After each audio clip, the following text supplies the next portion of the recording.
Shalom, selamat malam saudara. Bertemu kembali di Renungan Malam. Dalam waktu singkat kita sama-sama belajar merenungkan kebenaran firman Tuhan yang memberkati setiap kita. Kita lihat Bilangan 12 ayat 3 berkata, "Adapun Musa ialah seorang yang sangat lembut hatinya, lebih dari setiap manusia yang di atas muka bumi." Bagaimana Musa menjadi pribadi yang lemah lembut? Tema kita malam ini ada ketenangan dalam kelemah lembutan. Kalau kita melihat perjalanan bangsa Israel dari awal sudah ditolak, saudara. Ketika Musa berusaha melerai pertengkaran dua orang Israel, Musa sudah ditolak. Tapi apa yang membuat Musa menjadi pribadi yang lembut hatinya, mengasihi bangsa Israel?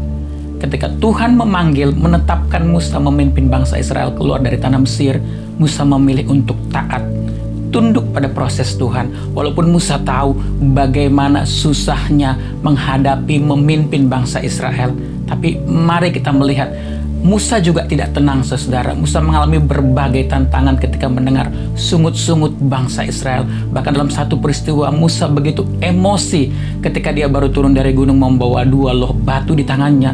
Tapi kemudian dia melihat bagaimana bangsa Israel sedang bersuka cita, menari-nari sambil menyembah Baal, anak lembu emas tuangan yang dibuat oleh Harun. Karena emosinya Musa melemparkan 2 loh batu itu di kaki gunung. Tapi Musa belajar, saudara, dari setiap proses yang Tuhan izinkan dalam kehidupannya. Musa menahan diri, belajar untuk tidak memberontak walaupun dia ada di tengah-tengah bangsa pemberontak. Musa belajar untuk tunduk pada Tuhan walaupun dia memimpin bangsa pemberontak. Bahkan di perikop ini kita lihat bagaimana Musa begitu tenang ketika orang-orang yang dia percayai, yaitu saudara kandungnya Harun dan Miriam, berusaha menjatuhkan, mencela kepemimpinannya. Apa yang dilakukan? Musa begitu tenang menghadapi mereka tanpa membela diri, tanpa menyalahkan Harun atau Miriam. Bahkan ketika murka Tuhan turun atas Miriam dan Miriam kena kusta, dengan tenang penuh belas kasihan Musa meminta pertolongan Tuhan dan Miriam disembuhkan. Hari-hari ini, saudara, saya percaya setiap kita pasti sedang mengalami sesuatu yang tidak mengenakan.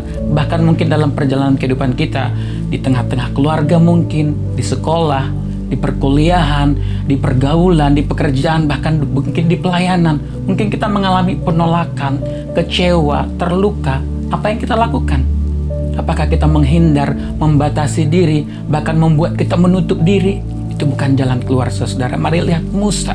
Musa terus mengejar Tuhan, terus mendengar Tuhan berbicara, mengikuti tuntunan Tuhan.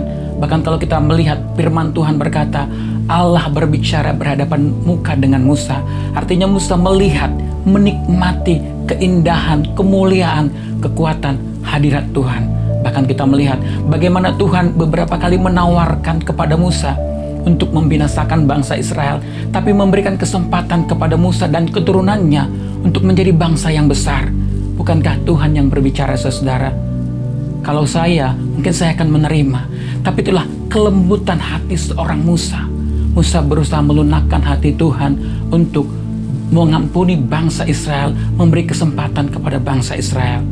Hari-hari ini, kalau kita nggak mau memiliki ketenangan, kita akan terus dihantui perasaan tidak tenang menjalani kehidupan.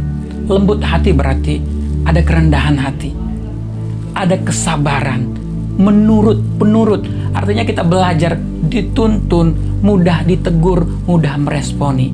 Hari-hari ini Tuhan mengundang setiap kita, belajarlah padaku sebab aku lemah lembut dan jiwamu akan mendapat ketenangan. Mari belajar kepada pribadi yang lemah lembut itu, yaitu Tuhan sendiri, supaya jiwa kita mendapat ketenangan. Dan hari-hari ini setiap kita siap terus menghadapi hari esok. Hari-hari ini tidak ada yang pasti, saudara. Dunia tidak ada yang pasti, tapi firman Tuhan, ya dan amin. Di dalam ketenangan ada kepercayaan kita kepada Tuhan. Bahkan kita nggak cuma memikirkan diri sendiri seperti Musa. Dalam kelembutan hatinya, dia tenang menghadapi, memimpin bangsa Israel.